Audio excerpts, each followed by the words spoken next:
اللهم إنا نعوذ بك من فواجع الأقدار. محدش عارف ساعته هتنتهي إمتى.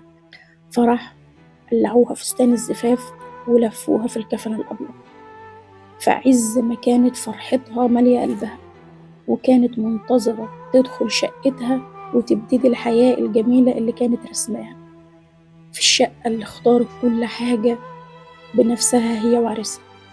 لكن للأسف في آخر فقرة في القاعة كانت فقدت الوعي فجأة وأخدوها على المستشفى، وبعد ما كانوا بيباركوا ويهنوا بدأوا يطلبوا الدعاء ليها، وبعد ما كانوا بيوزعوا دعوات الفرح فجأة بقوا يقولوا إنا لله وإنا إليه راجعون. كل المهنئين فجأة بقوا معزين. صدمة كبيرة جدا لأهالينا في كفر صقر محافظة الشرقية. ربنا يصبر أهلها يا رب العالمين، وربنا يصبر عريسها اللي للأسف في لحظة وهو الناس كانوا بيباركوا له فجأة بقوا يقولوا له البقاء والدوام لله في مراتك اللي لسه ما لحقتش تفرح بيها.